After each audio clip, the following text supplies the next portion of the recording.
Hello दोस्तों, आप सभी को दीपोत्सव क्लास पर स्वागत है। जैसा कि आप जान रहे हैं कि बिहार बोर्ड एनसीईआरटी मैथ का क्वेश्चन जो है सोल्व कराया जा रहा है। इस सीरीज में हमने प्रश्नावली 1.1 को कवर कर लिया है। ऑलरेडी 2 वीडियो अपलोड कर दिया गया है। यदि आप उस वीडियो को नहीं देखे हैं तो डिस्क्रिप्शन में लिंक दे दिया गया है।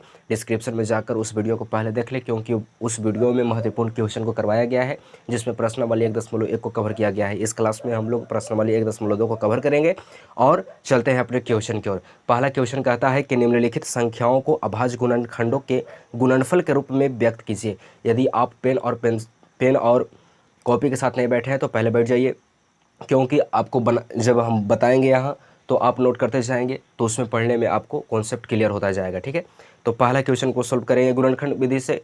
अभाज्य गुणनखंडों के क्या कर रहा है, गुणनफल में व्यक्त करने के लिए बोल रहा है। गुणनखंड में क्या है, पहला क्वेश्चन 140 है। 140 का गुणनफल निकालेंगे। 140 है अभाज्य गुणनखंड से ना, 140 है इसका गुणनफल, यानी कि 140 को क्या करेंगे, गुणनखंड विधि से क्या करेंगे, गुणनफल निकालेंगे। 2 से लगेगा, 2 से कितना बार में, 70 बार में। 2 से कितना बार में, 35 बार में। 5 से लगेगा कितना बार में, 7 बार में लगेगा। 7 बार में लगेगा ना। अब लिख देंगे 2 का आया है 2 गो, यानी कि 2 के पावर 2 हो जाएगा। ये आता ही होगा आपको। 5 है, 5 गुना 7, यही आपका क्या हो गया, आंसर हो गया। इसी प्रकार से दूसरा भी बना देंगे। दूसरा क्या है, 156 है, तो 156 का भी अभाज्य गुणनखंड निकालेंगे। तो 2 से लगेगा कितना बार में, 78 बार में लगेगा शायद। 2 से लगेगा 15, यानी 2 सते 14 और हाथ में 1 शेष, और 1 पर आ जाएगा 6, यानी कि 2 चौका 8, 78। 2 से क्या बार में लगेगा, तो 2 तिहाई 6 और 2 नौवा 18। ये कितना बार में लगेगा, 3 से लगेगा, यानी 13 बार में। तो कितना हो जाएगा दोस्तों, 2 2 गो है, यानी कि 2 का पावर 2 कर देंगे। 3 एगो है तो 3 के 3 लिख देंगे, और 13 एगो है तो फिर 13 लिख देंगे। ठीक है, ये आपका हो गया अभाज्य गुणनखंड विधि से गुणनफल निकल गया 156 का। इसी प्रकार से एक और क्वेश्चन बताते हैं दोस्तों। चौथा क्वेश्चन को देख लीजिए। चौथा है 5005 का क्या करना है, अभाज्य गुणनखंड विधि से गुणनफल निकालना है। तो इसको भी ऐसे ही करेंगे, अभाज्य गुणनखंड विधि से गुणनफल निकालेंगे। 5 से लगेगा, हाँ 5 से लगेगा। जिस संख्या के अंतिम में 0 हो या 5 हो तो वो संख्या क्या होता है, 5 से कट जाता है। तो 5 से लगेगा कितना बार में लगेगा, तो 1001 बार में लगेगा। ये अब 5 से लगेगा, नहीं लगेगा 5 से। क्यों नहीं लगेगा, क्योंकि संख्या के लास्ट में जो है 0 या 5 नहीं है, तो 5 से भी नहीं लगेगा। ये संख्या जो है 7 से लगेगा। एक दिन बता देंगे कि 2 से लगने का नियम क्या होता है, 3 से लगने का नियम क्या होता है, 4 से लगने का नियम क्या होता है। फिलहाल 7 से लगेगा। 7 से क्या बार में लगेगा, 7 एकम 7 हो जाएगा, 7 चौका 28 हो जाएगा, 7 21 हो जाएगा, 143 बार में लग जाएगा। ये कितना बार में लगेगा दोस्तों, 11 से लगेगा, यानी कि 11 से 13 बार में लगेगा। तो क्या हो गया, यानी कि अब लगेगा, नहीं लगेगा, यानी 13 से भागा देंगे तो 1 बार में लगेगा, तो छोड़ देंगे यहीं पे। तो 5 गुने 7 गुने 11 गुने 13, ये हो गया अभाज्य गुणनखंड कितना का, 5005 का। इसी प्रकार से तीनों क्वेश्चन को हमने सॉल्व करा दिया है। 2 क्वेश्चन और बचा है। मुझे विश्वास है कि 2 क्वेश्चन आपसे बन जाएगा। अब हम लोग चलेंगे दूसरे क्वेश्चन। दूसरा क्वेश्चन कहता है कि पूर्णांकों के निम्नलिखित युग्मों के HCF और LCM ज्ञात कीजिए तथा इसकी जांच कीजिए कि 2 संख्याओं का गुणनफल बराबर HCF गुणे LCM है कि नहीं। देखिए, चलिए पहले तो 2 संख्याओं का गुणनफल जो होता है वो LCM और HCF के बराबर ही होता है, लेकिन इसकी जांच करने के लिए कह रहा है तो जांच करेंगे। तो चलते हैं, सबसे पहले हमको LCM और HCF निकालना होगा। जब HCF और LCM निकालेंगे और उन दोनों का गुणा करेंगे और संख्याओं को गुणा करेंगे और दोनों बराबर होगा तो सही होगा। तो चलते हैं आगे दोस्त, LCM और HCF पहले निकाल लेते हैं। दूसरा का पहला क्वेश्चन देखिएगा, ठीक है, समझ में आ जाएगा, जिसमें कह रहा है कि 26 और 91, 26 और 91 का LCM और HCF निकालिए, और यह भी जांच करिए कि 2 संख्याओं का गुणनफल जो होता है वो LCM और HCF के बराबर होता है कि नहीं। चलिए हल करेंगे। अभाज्य गुणनफल विधि से निकालेंगे तो 26 का अभाज्य गुणनफल करेंगे तो कितना होगा, 2 गुना 13 बार में ये टूटेगा। 91 का करेंगे तो कितना होगा, तो ये कितना बार में टूटेगा दोस्तों, 7 गुने 13, यानी 13 सते 91 हो जाता है। अब हमको HCF निकालना है। क्या करेंगे ना कि दोनों में मैच करवाएंगे। इसको में 2 है, इसको में 2 है, नहीं है, इसको में 2 है, इसको में 2 नहीं है। तो यदि 2 का पावर 0 लिख देंगे तो कोई फ़र्क पड़ेगा, कुछ फ़र्क नहीं पड़ेगा। किसी भी संख्या का पावर यदि 0 रहता है तो उसका मान 1 होता है, और हमको पता है कि किसी भी संख्या में 1 से जब गुना करते हैं तो वो संख्या में भी कोई परिवर्तन नहीं होता है, यानी कि सेम रह जाता है। यहाँ पे 13 है, यहाँ पे 13 मिल रहा है, चलो इसको छोड़ देंगे। यहाँ पे 7 है, यहाँ पे 7 है, नहीं है, तो ऊपर में 7 का पावर 0 कर देंगे। इसको से भी संख्या में कोई फ़र्क नहीं पड़ेगा, क्योंकि किसी भी संख्या का पावर 0 रहेगा तो उसका मान एक ही होगा।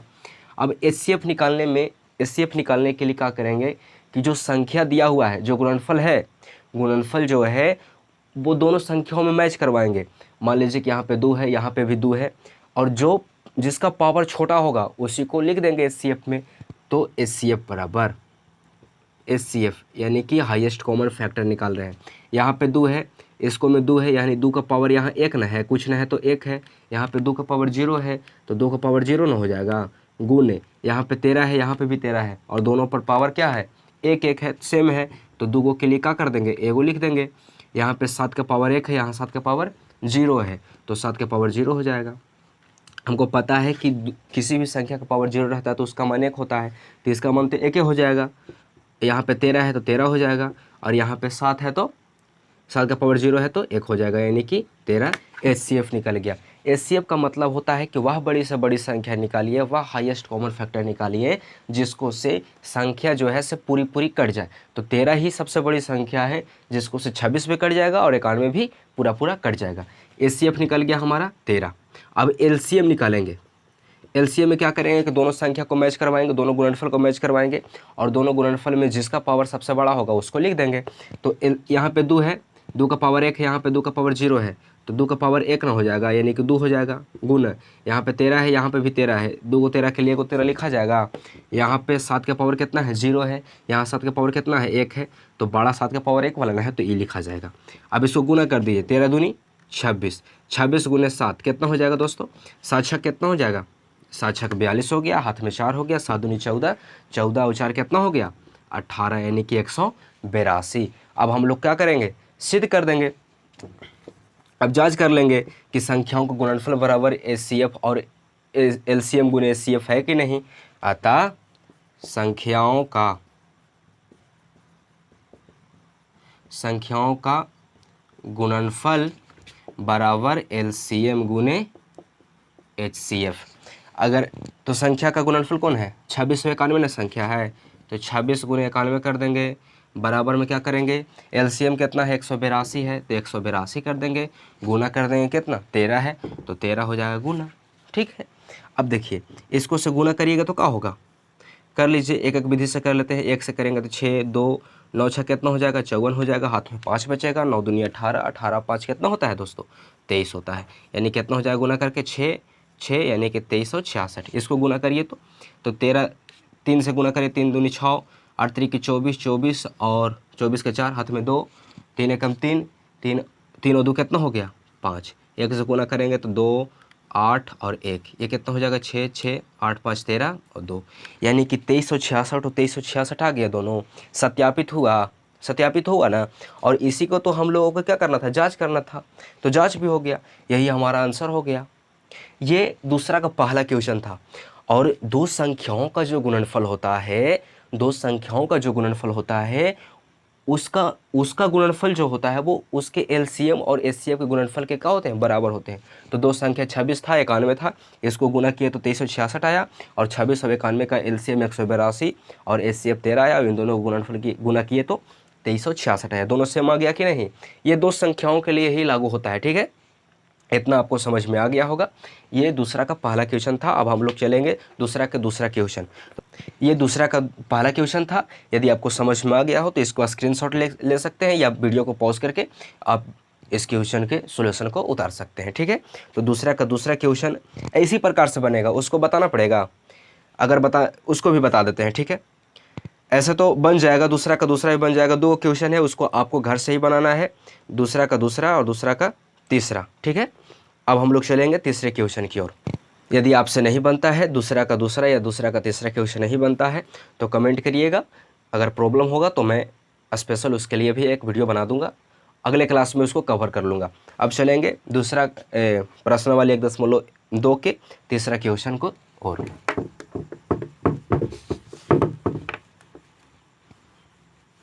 पॉज कर दिया। चलिए, तीसरा क्वेश्चन कहता है कि अभाज्य गुणनखंडन विधि द्वारा निम्नलिखित पूर्णांकों के HCF और LCM को ज्ञात करें।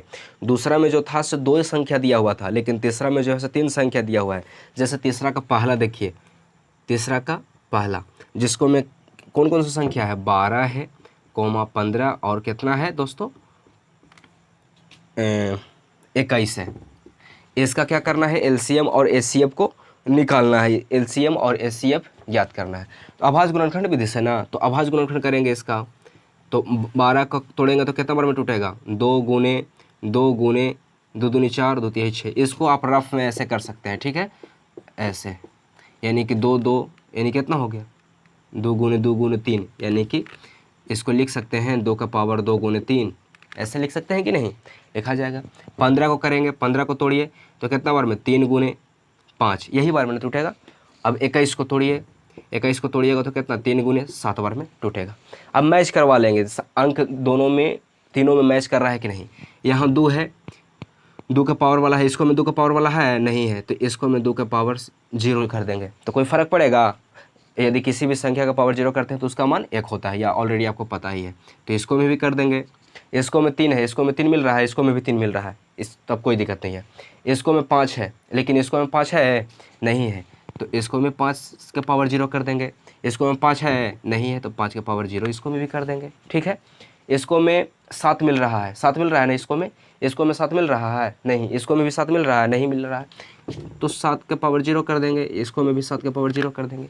अब हमको इसको में 2 है तो इसको में भी 2 है, इसको में भी 2 है, इसको में 3 है तो इसको में भी 3 है, इसको में भी 3 है, इसको में 5 है तो इसको में भी 5 है, इसको में भी 5 है, इसको में 7 है तो इसको में भी 7 है, इसको में भी 7 है। सब में मिल गया ना, साथ साथ सब में सेम सेम मिल गया। अब क्या करेंगे कि हमको एचसीएफ और एलसीएम निकालने में कोई झंझट नहीं होगा, आराम से निकाल देंगे। एचसीएफ निकालने के लिए जो छोटा पावर वाला होगा उसको लिख लेंगे, और एलसीएम निकालने के लिए जो बड़ा पावर वाला होगा तीनों में से उसको लिख लेंगे, तो कर देंगे। अतः एचसीएफ पहले निकाल लेते हैं। एचसीएफ बराबर, तो 2 यहाँ है, 2 का पावर 2 ना है, यहाँ पर 2 का पावर 0 है, यहाँ पे 2 का पावर 0 है, तो छोटा 2 का पावर 0 वाला ना है, तो 2 का पावर 0 कर देंगे, गुना 3 यहाँ मैच कर रहा है, यहाँ भी 3, यहाँ भी 3, तीनों में 3 का पावर जो है से एक ही है, यानी कि सेम है, तो 1 3 हो जाएगा तीनों के लिए। यहाँ 5 का पावर 0 है, यहाँ 5 का पावर कितना है, 5 का पावर 1 है, यहाँ 5 का पावर 0 है, तो छोटा 5 का पावर 0 ना है, तो 5 का पावर 0 कर देंगे। अब 5 भी मिल गया। 7 का पावर कितना है, 0 है, यहाँ 7 का पावर 0 है, यहाँ 7 का पावर 1 है, तो 7 का पावर 0 ना है, छोटा, तो वही हो जाएगा। किसी भी संख्या का पावर 0 रहता है तो उसका मान क्या होता है, 1 होता है।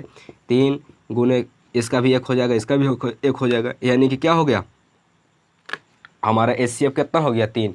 और एचसीएफ का मतलब होता है कि वह बड़ी से बड़ी संख्या जिसको से ये तीनों संख्या कट जाए, तो 3 ही ऐसा संख्या है जिसको से ये तीनों संख्या कट जाएगा, इससे बड़ा कोई संख्या नहीं है जिसको से ये संख्या पूरा कट जाए। अब एलसीएम निकालेंगे। एलसीएम का मतलब होता है कि वह छोटी से छोटी संख्या बताइए, वह छोटी से छोटी संख्या बताइए जिसको में 12 से भी भागा लग जाए, और 15 से भी भागा लग जाए, और 21 से भी भागा लग जाए।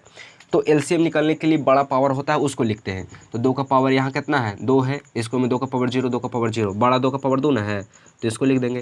यहाँ 3 है, यहाँ 3 है, यहाँ 3 है, 3 3 मिल रहा है, तीनों में सेम है, तो लिख देंगे।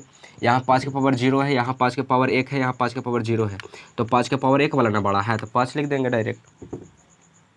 यहाँ पे 7 का पावर 0 है, यहाँ 7 का पावर 0 है, यहाँ 7 का पावर 1 है, तो 7 का पावर 1 वाला ना बड़ा है, तो इसको लिख देंगे यहाँ पे। अब इसको करेंगे तो 2 दूनी 4 हो जाएगा, और 5 तिहाई 15 हो जाएगा। 15 हो गया, यहाँ पे 7 हो गया, 15 चौके कितना हो जाएगा, 15 चौके 60 हो जाएगा, और ये कितना हो जाएगा 7, यानी कि 7 छक 42, यानी कि 420 हो जाएगा। हमारा एचसीएफ जो है से कितना निकल गया दोस्तों, 3 हो गया, और एलसीएम हमारा क्या हो गया, 420 हो गया। यहाँ पे गौर करने वाली बात यह है, यदि आप इसकी जांच करने जाएंगे, एचसीएफ और एलसीएम को गुना करके यदि सोचेंगे कि संख्याओं को गुणनफल के बराबर कर दें, तो यह कदा भी नहीं होगा, क्योंकि ये 2 संख्याओं के लिए ही लागू होता है, 3 संख्याओं के लिए नहीं लागू होता है। तो जब भी एचसीएफ और एलसीएम का गुना करिएगा तो ये तीनों संख्याओं के गुना के बराबर नहीं आएगा, क्योंकि 2 ही संख्या के लिए लागू होता है, ठीक है। तो ये एचसीएफ कितना निकल गया, 3 निकल गया, और एलसीएम कितना निकल गया, 420। ये था तीसरा का पहला क्वेश्चन। तीसरा में 3 क्वेश्चन है, यदि 2 क्वेश्चन छोड़ दे रहे हैं, 2 क्वेश्चन को इसी प्रकार से बनाइएगा। यदि आपको तकलीफ होगा तो कमेंट करिएगा, और उस क्वेश्चन को सॉल्व करा दिया जाएगा अगले क्लास में। अब हम लोग चलेंगे अगले क्वेश्चन की ओर, चौथा क्वेश्चन बनाएंगे, ठीक है।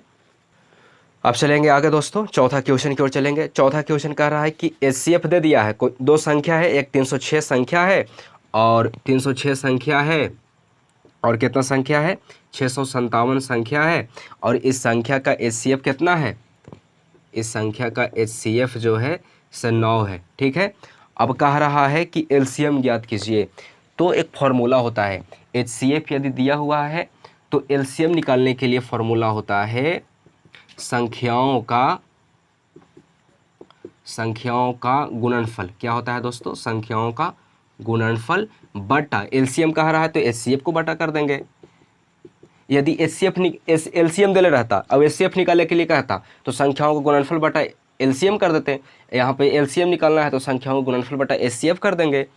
तो संख्या कौन है, यही ना है, 306 और 657 है, तो 306 गुने 657 कर दीजिए बटा HCF कितना दिया है, 9 दिया है। ये कितना है दोस्तों, चौथा का है। ठीक है, प्रश्नावली 1.2 के।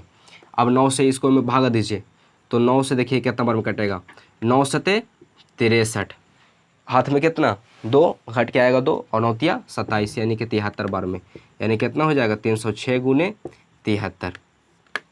LCM निकालने के लिए पूछ रहा है ना, तो 73 से इसको में गुना करेंगे, तो गुना करके जो भी आएगा वो आपका आंसर हो जाएगा। चलिए गुना कर देते हैं, 6 18 हो गया, 3 तिया 9 हो गया, 7 42 हो गया, 42 हो गया, 9 तिया 27 हो गया। ठीक है, करिए, 8 हो गया, 3 हो गया, ये कितना हो गया 13 हो गया, ये 8 हो गया, इतना, ये जो है से क्या हो जाएगा आपका LCM निकल जाएगा। ठीक है, ये चौथा का सोल्यूशन था, इसको देख लीजिए। अब आगे हम लोग चलेंगे 5वें की ओर।